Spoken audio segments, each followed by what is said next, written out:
Hi everyone and welcome back to the channel. So back out in the shed working on the Duramax Patrol, and if you've watched the last video you'll know that a lot has changed in the background here. We've got the transmission and stuff all mounted up. We haven't done the engine yet, we're still waiting for those mounts, but things are progressing slowly. This video is going to be more focused on, we're going to get these shock mounts welded up. I didn't get a lot of footage of doing this, but I'll start showing you that just now. Pretty basic. It's a very good kit from DK Off-Road or Daniel Kessler. If you are interested, definitely go and check him out. He's got a website with a few bits and pieces on there, and this is pretty much what the final product looks like. So we haven't done the lower mounts yet. I'm waiting for my new diff housing still, so we've still got to sort that out, but this is the uppers here, and these are the Profender 10-inch triple bypass shocks, and yeah, the kits come out quite nice, so very happy with that.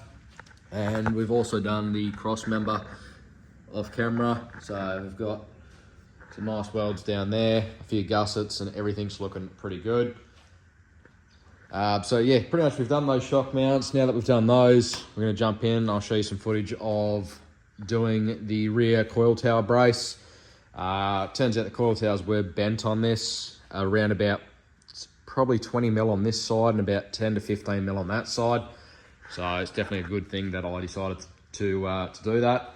And if you did miss out on the previous video before this one, go and check it out. It's where I installed these long arms, and it was pretty much a step-by-step on how they're done. And yeah, so if you guys are looking to do that, go and check that out. But yeah, we've got that tacked in place, and I'm going to do a bit on the left side, a bit on the right side, sort of move back and forth to not get too much heat in the chassis. And sorry about the background noise with the generator. Just when I like to do hot welds, I want to take as much power out of the shed as possible, and I like to run the lights and stuff with the generator. Just makes it a lot easier. So hopefully that's not interfering too much. But I'm going to get into this now, and hopefully it works out well. Now, while I'm welding away on this coil tower brace, I thought I'd just say, whether you're new to the channel or you're coming back on the regular, thanks for all the support. Now, if you are enjoying this video or you enjoyed any of the other ones that I've posted, make sure you smash that subscribe button. In the last 28 days, we've had over 60,000 views on the channel, which is absolutely crazy to me. But unfortunately, we've only got about a 4% subscriber rate. So if you guys can help that out and hit that subscribe button, it's totally free and helps out not only the channel, but myself, it would be much appreciated. With that being said, let's get back into this video.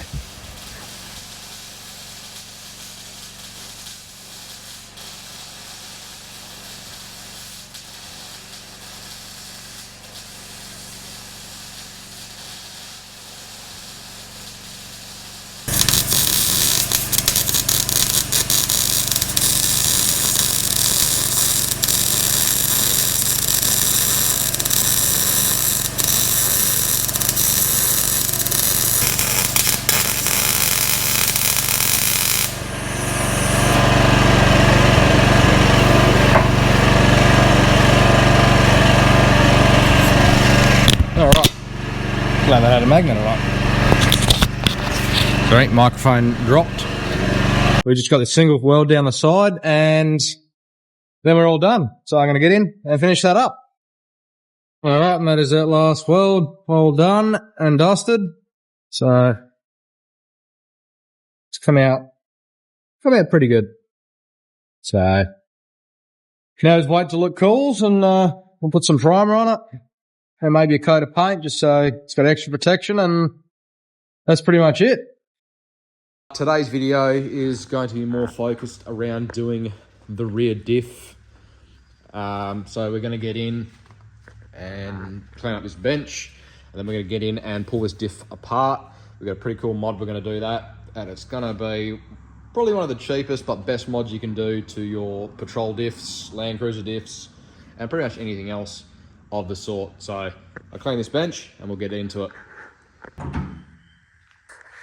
All right, so now that we've got the bench a bit cleaner, this is what we're going to be working on. This is the diff center that is going to be going into the back end of the patrol. And this is a H260. So if you're not familiar with the patrol diffs, you've got a H260 and a H233. The the H233 is this diff just here, and this is what's known as the smaller diff out of them. And the H260 is the big boy diff.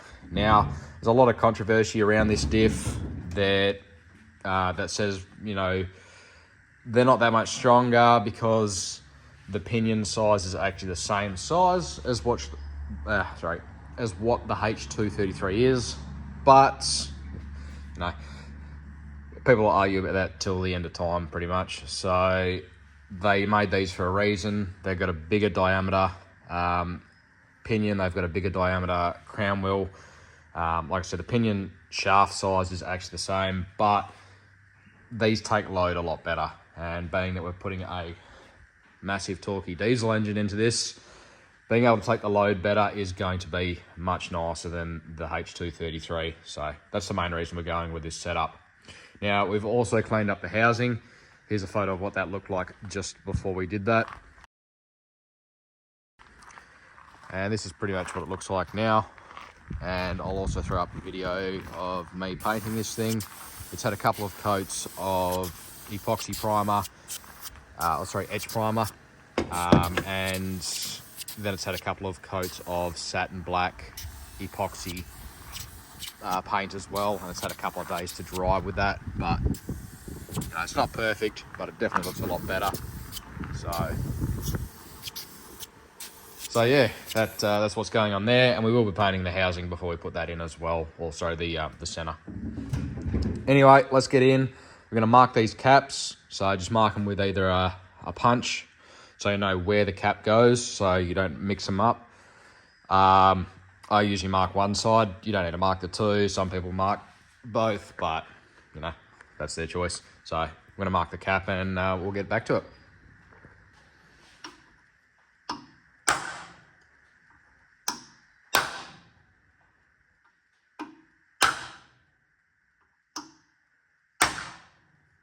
We'll undo these bolts, take out these retainer or the lock rings, or adjuster rings, whatever you want to call them. Side gear rings, there's a heap of different names. So take these out, get them out the way, and then take the bolts out, and then the whole center should come out. Now, we don't need to touch anything inside the actual pinion itself, just for the mod that we're going to be doing. All right, so now that we've undone that, I've also marked the side adjuster gears as well, so we know roughly where they go for when we're setting this back up. So always a good common practice. And then while you're at it, make sure all your bearings are good for your carrier. You don't want those worn out. Check your bearing cones as well to make sure there's no wear in those. You'll start to see them sort of pitting or the chrome facing looking a bit different. Definitely, if they're starting to wear out, change them while you're at it. It's a lot easier to do it now than to try and do it later. The next thing we're going to be doing is undoing all these 19mm bolts on top of the carrier just here to get into our clutch packs. Now, if you haven't realised what we're doing yet, we are shimming up the LSD in this thing. I like to do this pretty much to most of my patrol stuff. They're getting a bit older now, and honestly, the LSDs are getting a bit worn out. So doing this is going to pretty much be one of the cheapest mods you can do to your solid axle LSDs and things like that to get you further off-road. So you can go out and spend $2,000 on a locker, or you can get a sub $20 shim and get a very similar result. Plus, you still got the drivability of just driving around, not having wiring or air or anything going into your diff. So it's a pretty good option for that. So I'm going to go and undo all these, and then we'll get to work actually putting this shim in.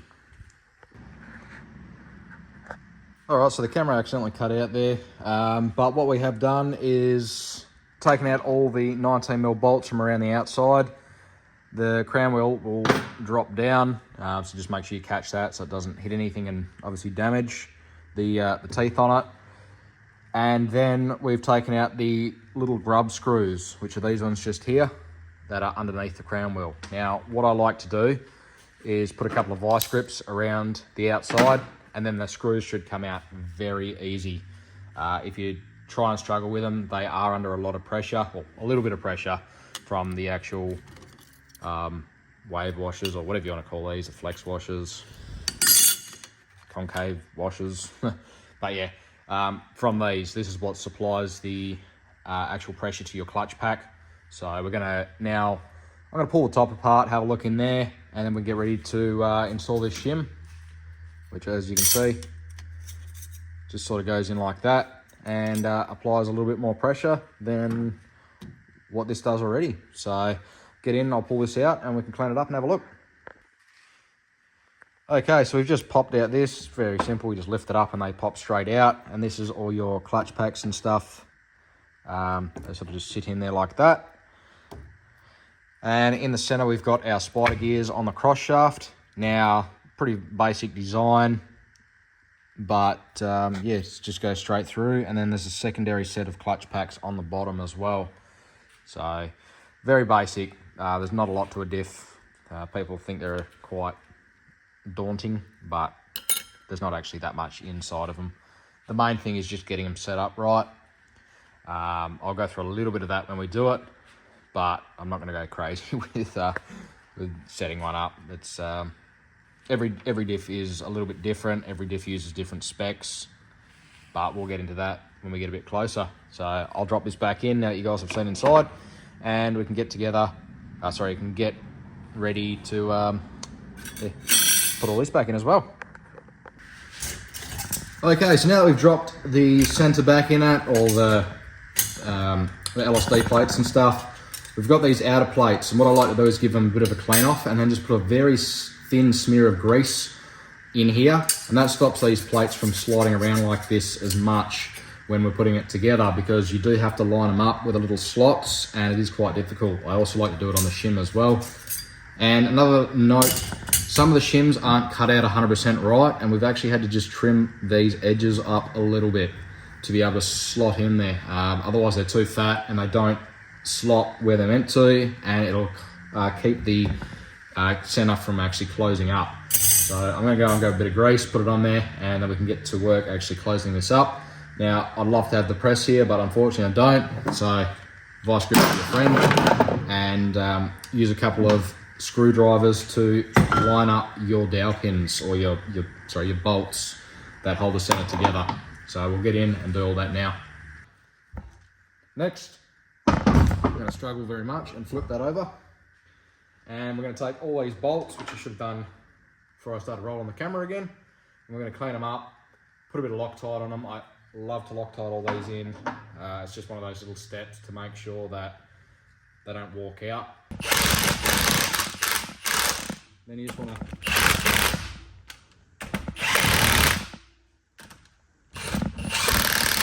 do them up in a crisscross pattern all the way around, and then go over them again afterwards with the appropriate torque setting, which I will do.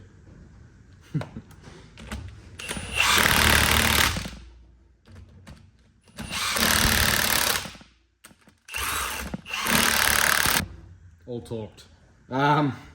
I've done enough of these with this rattle gun to know where they're at. It's not going to harm it. So you guys do what you need to do, but like I said, I've built a few diffs now and sort of never had any problems. So next step, we're going to clean up just the main carrier mounts, do all that, and then we'll get this thing situated back in the housing.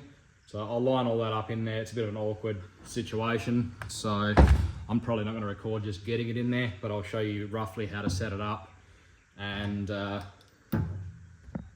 then get ready to put it in the housing. So let's get on with it.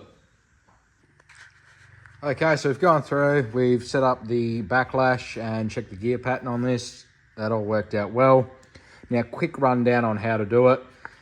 If you adjust this side in and this side out, depending on the location of it, that will give you more gear mesh, which will give you less backlash in your diff. Opposite way, so this side in, this side out, if you've got them obviously tightened up and whatnot, to give you more. And then adjusting where your actual gear set runs is done through your pinion, and that is done through shimming. Now, these are an actual crush tube in these, so you can't really do much about them.